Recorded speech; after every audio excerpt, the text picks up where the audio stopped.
네, 오늘 마태복음 28장, 마지막 장이죠. 28장 1절부터 10절 말씀 중심으로 우리 예수님께서 사흘 만에 장사 지낸 바 되었다가 무덤에서 사흘 만에, 정확하게 말하면 나중에 말씀드리겠습니다만은 1.5일 만에 무덤을 박차시고 부활하신 부활절 첫째 주일 예배에 다시 사신 우리 주님께 영광의 시간이 되기를 바랍니다.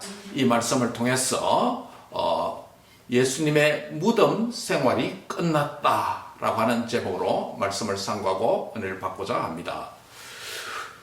예수님께서 무덤에 장사 지낸 바 되시기 전에 어디 계셨습니까? 십자가에 달리셨죠.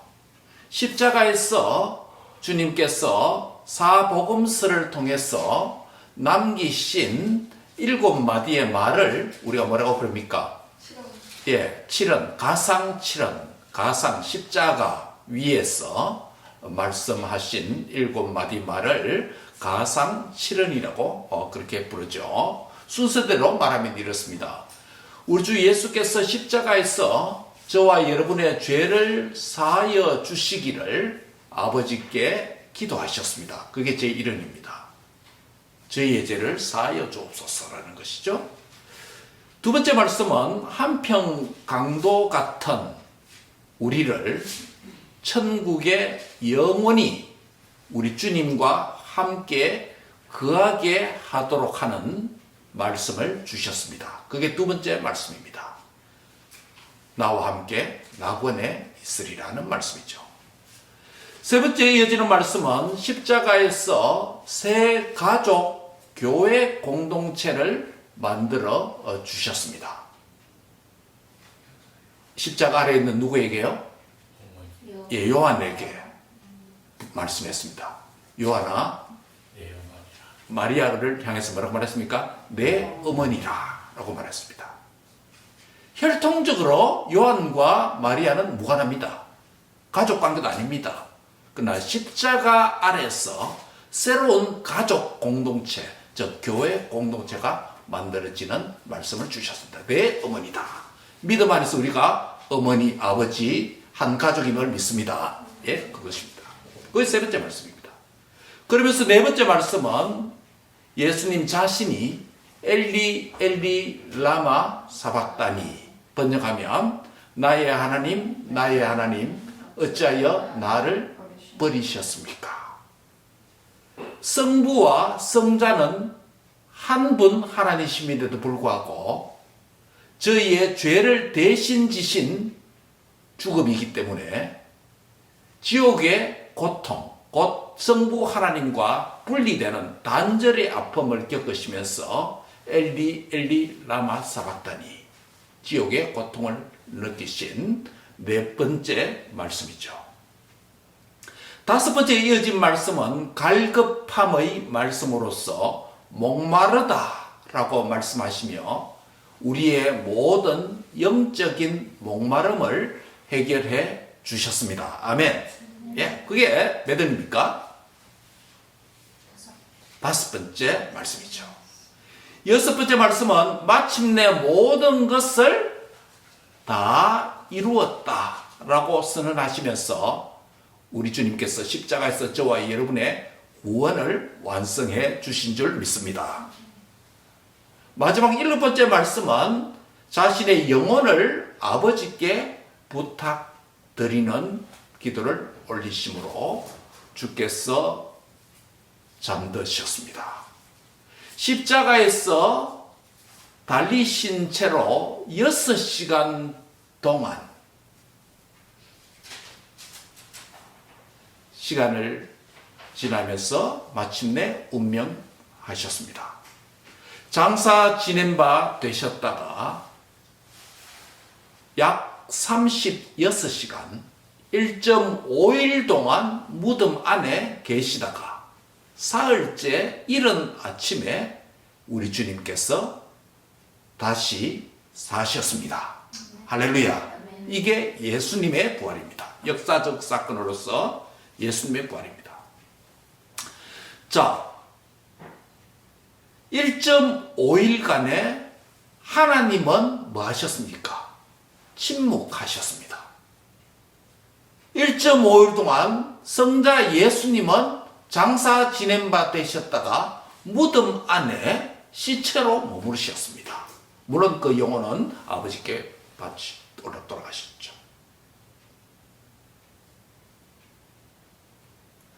오늘 제목 예수님의 무덤 생활 끝났다입니다. 이 말씀을 중심으로 우리는 오늘 두 가지 포인트를 상고하고자 합니다. 첫째는 나는 이미 예수님의 부활 생명을 얻었고 후에 잠들다가 예수님처럼 다시 부활한다라는 사실입니다. 같이 한번 할까요? 나는 이미 예수님의 부활 생명을 얻었고 나는 이미 예수님의 부활 생명을 얻었고 후에 잠들다가 예수님처럼 다시 부활합니다. 예수님처럼 다시 믿습니까? 아멘입니다. 오늘 본문에 보면 마태복음 28장은 안식일이 다 지나고 안식 후 첫날이 되려는 새벽에 막달라 마리아와 다른 마리아가 무덤을 보려고 갔다라고 하는 무덤을 향한 여인들의 여정을 설명하고 있습니다. 예수님의 몸은 지금까지 무덤에 있어 왔습니다. 그런데 예수님의 시체가 서론에서 말씀드린 대로 정확하게 무덤 안에 얼마간 있었는지 아십니까? 실제 무덤에 계신 시간은 그렇게 긴 시간이 아닙니다. 마태복음 바로 앞장 27장 45절 46절에 따르면 예수님의 죽으시는 시간적인 시점과 관련된 시간 개념이 언급되어 있습니다. 예수님께서 십자가에 못 박히는 시작 시점이 몇 시입니까? 마가복음 15장 25절에 보면 제3시라고 되어 있습니다. 로마 시간으로 되어 있기 때문에 우리 시간으로 다시 환산하면 오전 9시입니다. 오전 9시 지나고 죽으시는 시점이 로마 시간으로 제6시라고 했기 때문에 정오입니다. 낮 12시입니다.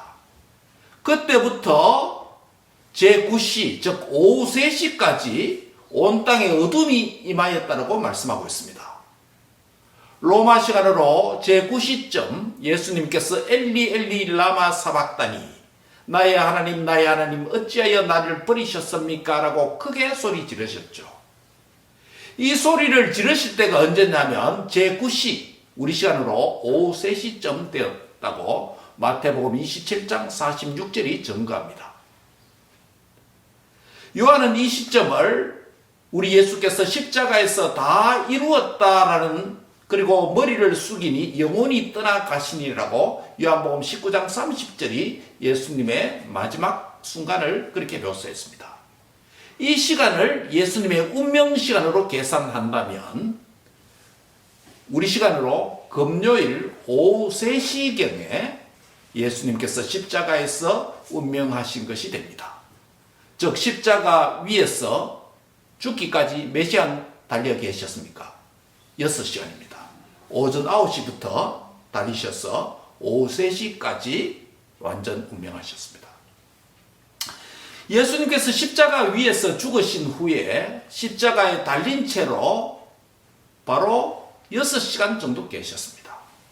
그리고 나서 장례 절차가 준비되었겠죠. 마태복음 27장 57절에 따르면 날이 저물었을 때에 아리마대 사람 부자 요셉이라는 사람이 와서 본디오 빌라도에게 가서 예수님의 시체를 달라고 요청을 합니다. 아리마대 부자 요셉이라는 사람이 와서 본디오 빌라도에게 시체를 내려달라고 그렇게 요청합니다. 이때의 시간을 일찍 잡으면 오후 5시 정도로 생각해도 무방할 것입니다. 왜냐하면 날이 저물었을 때라는 표현이 있기 때문입니다.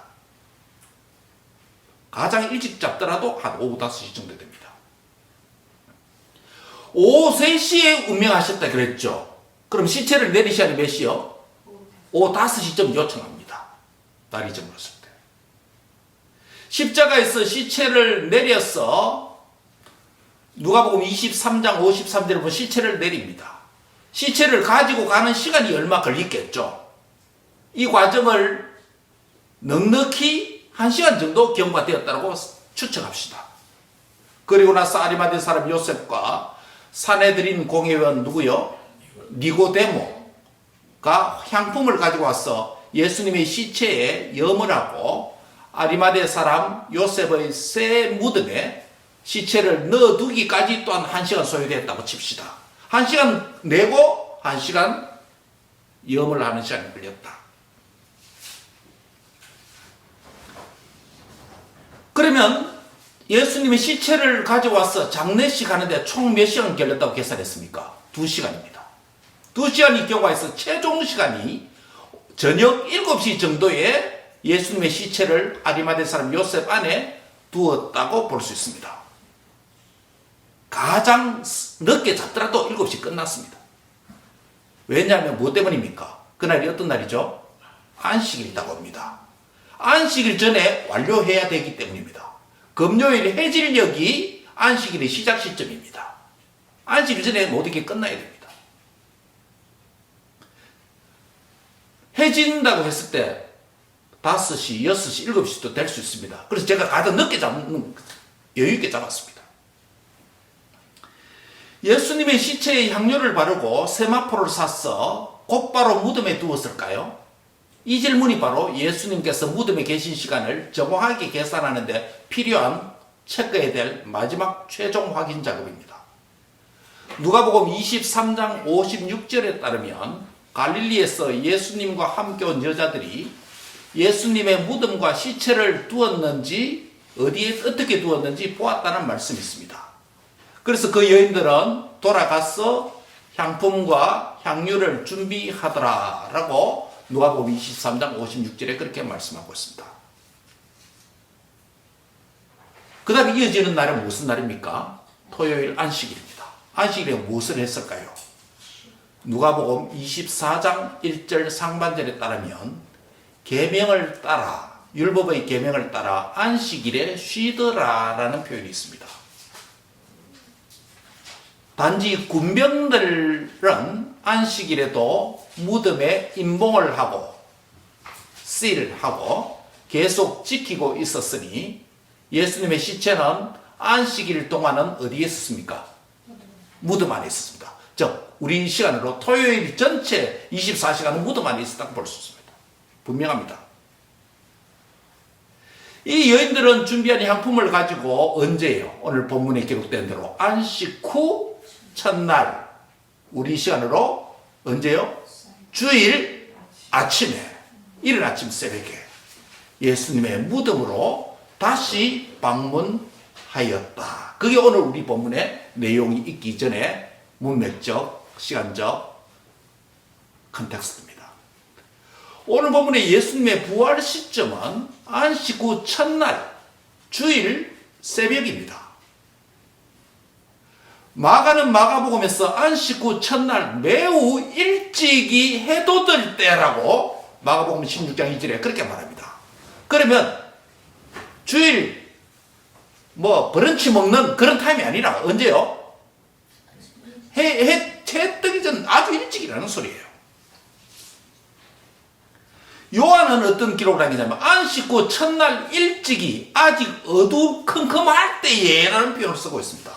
즉 완전히 밝지 않았다는 것입니다. 우리가 사복음서를 이렇게 요약을 하고 정리를 하면 예수님의 죽음부터 예수님 부활 시점까지 그 윤곽이 드러납니다. 이때를 늦게 잡더라도 아무리 늦게 잡더라도 주일 새벽 7시 정도로 잡아서 계산한다면 예수님의 무덤에 계신 시간이 얼마 됩니까? 금요일 저녁 7시부터 늦게 잡았어. 일찍 7시부터 토요일 7시까지면 몇 시간 됩니까? 24시간 지났죠. 그때부터 다시 주일 7시까지 12시간 또 흐릅니다. 그럼 몇 시간 됩니까? 12시간. 합치면 36시간. 아무리 여유있게 잤더라도 1.5일이에요. 정확하게 36시간밖에 되지 않습니다. 그래서 사도신경과 니케아 신경에 고백하는 대로 본디오 빌라도에게 고난을 받으사 십자가에 못 박혀 죽으시고 장사되셨다가 며칠 만에요? 사흘 만에. 사흘 만이면 3일이라는 소리가 아니죠. 하루 오후 늦게, 토요일, 뭡니까? 금요일 늦게, 오후에. 하루, 토요일, 안식일, 주일 새벽. 그래서 3일, 째라는 표현이죠.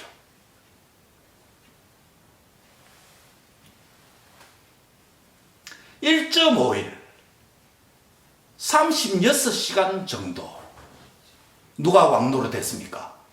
사망이, 죽음이 예수님을 지배하는 것 같이 왕노릇하게 되었습니다. 죽음이 3일 천하가 아니라 1.5일 천하밖에 되지 않았습니다. 만물의 주인 되신 우리 주 예수께서 죽음이 고작 1.5일 36시간 붙잡고 있은 것이 됩니다.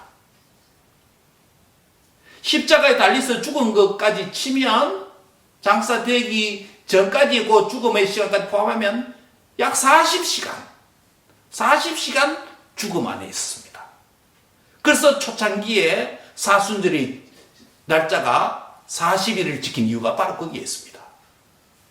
지금은 발전되어서 41일을 포함합니다. 초창기 사순절은 40시간을 지켰습니다. 이 40시간 동안 사망이 우리 주님을 억압하고 무덤에 가둔 것입니다. 이 짧은 시간이 지나자 만물과 우주의 대변혁이 일어납니다. 만물의 주인이신 예수님이 사망에서 생명으로 다시 옮기게 됩니다. 할렐루야. 부활하신 우리 주께서 만물을 새롭게 하시고 만물을 그의 발 아래 두시며 왕으로 다시 사셨습니다. 이것이 말씀드린 대로 사도신경과 니케아 신경이 고백하고 있는 십자가에 못 박히시고 우리의 죄를 위해서 십자가에 못 박히시고 장사 지낸 바 되었다가 사흘 만에 죽은 자 가운데서 다시 사셔서 잠자는 자들의 첫 열매가 되신 것입니다. 예수님이 첫 열매가 되셨으니 그 부활의 주님을 믿는 저와 여러분이 다음에 이어지는 연속상에 있는 부활의 열매들이 된 줄 믿습니다. 이런 의미에서 예수님의 부활이 나의 부활인 것입니다. 예수님의 부활 생명이 나의 영원한 생명이 된 것입니다. 따라합시다. 예수님의 생명, 나의 생명. 예수 부활, 나의 부활. 믿습니까? 옆 사람이 한번 고민합시다. 예수 부활, 나의 부활입니다. 예수 부활, 나의 부활. 예수님의 부활이 역사적 사건으로 있었다는 사실만 믿는 것으로 구원받지 못합니다. 예수님의 부활이 역사적 사건이었을 뿐만 아니라 예수님의 부활이 곧 나의 죄사함으로 인해서 내 죽음의 문제를 해결하였기 때문에 나의 부활이란 것도 믿어야 예수 생명이 나의 생명이 되는 것입니다.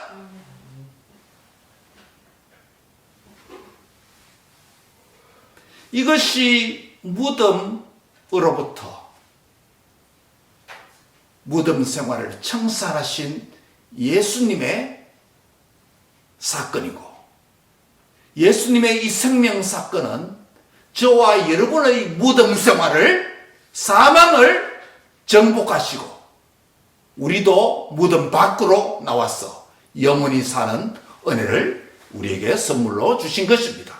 이 생명을 이 땅에서도 풍성하게 누릴 뿐만 아니라 누리면서 살 때 죄와 사망과 사탄의 권세와 질병과 유혹과 세상과 짝하고자 하는 나의 약함과 싸워서 주님의 부활이 내 안에 부활 능력, the resurrection life, 부활 생명이 되어서 부활의 능력이 되어서 죽어도 다시 산다고 하는 부활의 소망으로 승리하는 부활신앙으로 단단히 무장해서 주님 나라에 설 때까지 이 신앙으로 물러서지 않고 심년에 빠지지 않고 더욱더 주님의 나라를 위해서 수고하고 헌신하는 복된 부활신앙을 가진 성도들이 되시기를 축원합니다.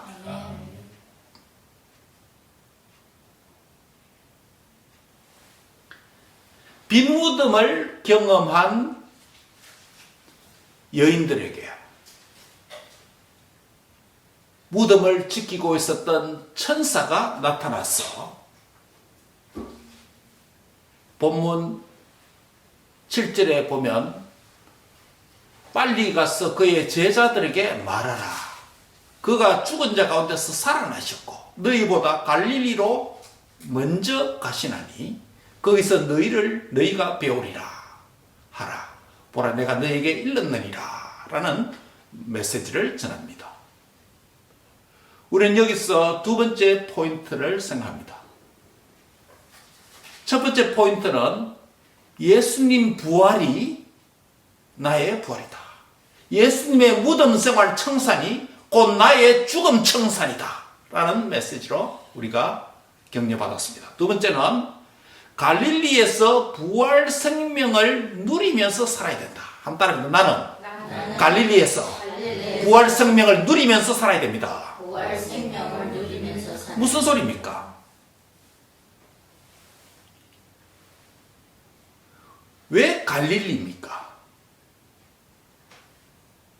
이사야가 예언하기를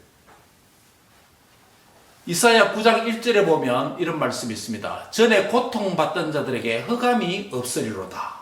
옛적에는 여호와께서 서불론 땅과 납달리 땅이 멸시를 당하게 하셨더니 후에는 해변길과 요단 저쪽 이방의 갈릴리를 영원롭게 하셨느니라. 이사야의 예언에 아니 구약시대인데 예수님 오시기 전 700년 전에 이사야의 예언 가운데 구약시대 때 갈릴리가 이방 땅이었고 치욕의 땅이었는데 메시아가 오면 갈릴리의 부동산 개념이 바뀐다는 것입니다. 갈릴리를 영원롭게 하셨다. 우리 주 메시아께서. 어떤 방식으로? 왜 갈릴리가 치욕의 땅이었습니까? 열왕기하 15장 29절에 따르면 아수르 왕 디글랏 비셀렐이 쳐들어와서 누구를 멸망시킵니까? 북이스라엘을 멸망시키지 않습니까? 772년에 북이스라엘의 포로를 잡아가서 거기에 데려가서 다른 종족과 섞어 혼혈을 만들어버립니다. 북이스라엘 갈릴리 땅을 아수르 왕 디글랏 빌레셀이 와서 갈릴리를 점령하고 그 백성을 포로로 잡아가서 아수르로 옮깁니다. 이 사건을 후에 이사야는 옛적에 서불론 땅과 납달리 땅을 멸시를 당하게 하셨다라는 표현으로 정리합니다. 무슨 말입니까? 서불론 땅, 납달리 땅이 어디 있는 땅입니까? 이스라엘 북쪽에 있는 갈릴리 땅입니다. 그 이방인들이 할례받지 않는 이방인들이 쳐들어와서 언약의 백성 이스라엘을 정복하고 갈릴리를 정복하고 잡은 장소의 중심지가 갈릴리입니다. 그러니까 얼마나 그 땅이 갈릴리가 치욕의 땅입니까? 하나님도 이사야를 통해서 그렇게 표현합니다. 서불론 땅 옛적에 서불론 땅과 납달리 땅, 갈릴리 땅을 해변길을 치욕스럽게 하셨으나 메시아가 오면 그 땅이 달라진다. 영원롭게 된다라는 표현을 씁니다. 이 예언이 언제 이루어집니까? 우리 주님께서 이 땅에 오셔서 사생애를 마치시고 공생애를 하시면서 제자들을 처음 부르시는 장소가 어디입니까? 갈릴리 해변길을 다니면서 베드로와 야고보, 베드로, 안드레, 야고보, 요한 어부들을 부르지 않습니까? 갈릴리를 걸으면서 회개하러 천국이 가까운 일이라고 천국 복음의 선포의 중심지가 시발점이 어디라고요? 갈릴리 땅입니다. 메시아가 오셔서 이사야 예언대로 옛적에 서불론 땅과 납달리 갈릴리 해변길을 치욕스럽게 하셨으나 이제는 갈릴리를 영화롭게 하셨다. 예수님이 그 땅을 밟으시면서 천국 복음을 선포하는 갈릴리가 되었고, 예수님의 출생지가 되었고, 예수님의 천국 복음의 주 사역 무대가 갈릴리고, 제자들을 부르시고 훈련하는 곳이 갈릴리였습니다. 갈릴리의 최종 성취는 어디입니까? 부활하신 주님이 어디에서 만나리라? 갈릴리에서. 우리 주님이 먼저 갔어서 갈릴리에서 너희를 기다리고 있으니 너희가 빨리 여인들에게 제자들에게 알려서 제자들을 어디로 오게 해라? 갈릴리로 오도록 말해라. 내가 거기서 너희를 만날 것이다. 너희가 예수님을 거기서 배울 것이다. 천사가 무덤을 찾아온 여인들에게 지금 그 이야기를 한 거 아닙니까? 자, 그렇다면 갈릴리를 요약하면, 과거에는 구약시대 때는 북이스라엘이 범죄해서 아수르 왕 디글랏빌레셀이 쳐들어와서 갈릴리를 정복하고 이방인들이 와서 그 땅을 짓밟고 치욕스럽게 만들고 포로로 잡아가는 그런 황폐한 치욕의 땅이었으나, 메시아가 오셔서 갈릴리라고 하는 지역의 부동산의 가치를 완전히 업그레이드 시킵니다. 부동산 가치가 우리 이집사님, 홍무사님 한국 땅 생각나네요. 예, 그 38선 근처 가까이 있는 땅이 통일돼야 아파트 값이 올라간다고 하는데, 부동산 가치가 업그레이드 되는 거 아닙니까? 우리 예수님이 오셔서 갈릴리 지역의 부동산이 완전 영적으로 업그레이드 되는 것이에요.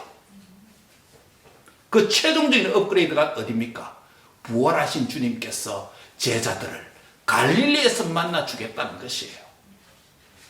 자, 그렇다면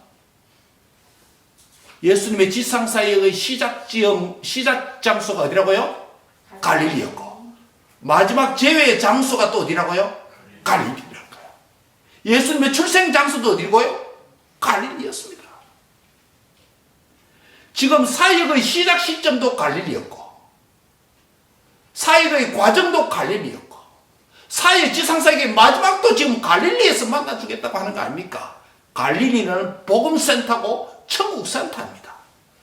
자, 그렇다면 오늘 저와 여러분에게 부활의 주님을 영접하고 부활 생명을 얻어서 살아가는, 예수님의 무덤 청산하고 나의 죽음을 청산한 새 생명을 얻은 우리가 살아가야 할 부동산, 업그레이드된 부동산 갈릴리는 나에게 어디일까요?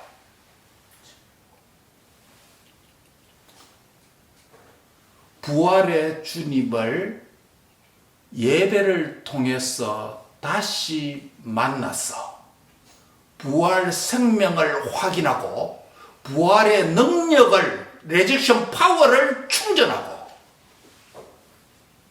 죄와 사망과 사탄의 권세에서 힘들어할 때 부활의 소망, the resurrection hope를 품을 수 있는 장소가 어디 있냐? 주님의 교회인 줄 믿습니다. 주님의 교회가 뉴 갈릴리, 새로운 갈릴리, the second 갈릴리입니다. 부활의 주님을 교회를 통해서, 예배를 통해서 다시금 만나는 장소가 주님의 몸된 교회입니다. 교회 중심의 삶을 통해서 세상에서 사명을 수행하는 공간과 장소와 공동체가 어디입니까? 그게 교회라는 것입니다. 주님은 갈릴리에서 부활하신 그 주님 자신을 그의 백성들에게, 제자들에게 나타내겠다는 것입니다. 우리는 예배를 통해서, 특별히 부활주일을 맞이해서 이 부활의 예배, 축하 예배를 통해서 부활의 주님을 인격적으로 여기서 만나는 은혜가 있기를 바랍니다. 그래서 부활의 생명, the resurrection life가 여러분 가득 마음속에, 삶 속에 충만케 되기를 바랍니다. 죄악과 세상의 파도가 몰려올 때도 나의 연약함 가운데서 나의 힘의 능력으로 이기는 게 아니라 주님의 부활 능력, 사망을 깨뜨리시고 다시 사는 능력, the resurrection power가 여러분에게 가득 차지되고 충만해서 세상을 이기는 자가 되시길 바랍니다. 아멘. 여러 가지 시련과 역경 가운데서 좌절하기 쉽고 절망하기 쉬운 우리들입니다. 주님의 부활 소망으로 죽어도 다시 산다라고 하는 이 부활 소망으로 현실을 이기는 자 되시길 바랍니다. The Resurrection Hope가 저와 여러분의 삶을 컨트롤하고 주관하는 은혜가 있기를 바랍니다. 말씀을 맺습니다. 나도 예수님처럼 다시 산다. 예수님 부활, 나의 부활입니다. 영원한 부활 생명과 부활 능력과 부활 소망이 예수님을 통해서 우리 안에 이미 시작된 줄 믿으시기 바랍니다. 예수님 자신뿐만 아니라 예수님을 구주로 믿는 우리 모두에게 영원한 부활 생명, 부활 능력, 부활 소망이 주님의 부활과 함께 우리 안에서 실제가 되었음을 믿으시기 바랍니다. 사망은 고작 1.5일간 36시간 정도 예수님을 무덤에 붙잡아 놓았을 뿐입니다. 성경대로 주님은 사흘 만에 다시 부활하심으로 저와 여러분을 영원한 생명 안에 두셨습니다. 이제는 우리의 삶에서 잠시의 짧은 시간 동안이라도 죄와 사망과 사탄의 종노릇 더 이상 하지 말고 우리 인생의 모든 시간을 부활 생명과 부활의 빛을 선포하는 자녀로 살아가는 은혜가 있기를 바랍니다. 갈릴리에서 부활 생명을 누리면서 또한 살아야 됩니다. 나에게 갈릴리는 어디입니까? 갈릴리는 부활의 주님을 다시 만나는 시간과 장소입니다. 공동체입니다. 갈릴리로 가서 부활의 주님을 만나는 곳이 예배 시간과 예배 장소이고 예배 공동체가 있는 곳입니다. 부활하신 주님을 믿어서 부활 생명을 가진 자는, 산 자는 예배를 삶의 중심에 놓아야 됩니다. 따라합니다. 부활 생명을 가진, 부활 생명을 가진 죽음에서 산 자는 죽음에서 산 예배를 예배를 삶의 중심에 놓아야 됩니다. 삶의 중심에 아멘이십니까? 아멘. 예. 그리스도 안에서 산 자는 부활의 주님을 계속 만나고 부활 생명으로 계속 충만하고 공급받아야 됩니다. 부활 생명을 누리는 방식은 바로 예배로부터 시작됩니다. 예배에 신실하고 예배에 승리하는 자가 되시기를 바랍니다. 나에게 갈릴리는 어디입니까? 부활의 주님을 복음을 선포하는 선포의 삶이 있는 이곳입니다.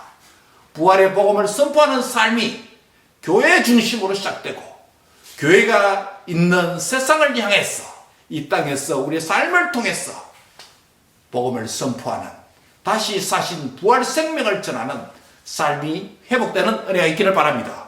부활 생명을 사망한 자에게 선포하여서 그들도 천국을 부활 생명을 선물로 받아서 부활의 정인들이 계속해서 주님 오실 때까지 이어지는 복된 사명을 감당하는 저와 여러분 될 수 있기를 축복합니다. 아멘. 기도하겠습니다. 우리 하나님의 크신 사랑과 은혜를 감사합니다.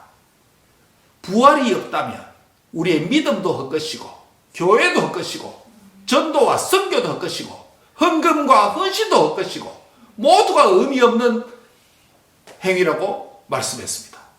그러나 부활이 있었기 때문에 우리 안에 부활이 있기 때문에 우리가 하는 모든 수고와 헌신과 주 앞에 드리는 예배가 의미가 있는 줄 믿습니다. 침륜에 빠지지 말고 더욱더 열심을 내서 주님께 정인의 사명을, 예배의 사명을 감당하는 복된 갈릴리의 삶이 되도록 축복해 주옵소서. 예수님의 이름으로 감사하며 주님의 부활을 축하하며 나의 부활을 기뻐하며 성도 안에 있는 부활을 함께 기뻐하며 예수님의 이름으로 간절히 기도하옵나이다. 아멘.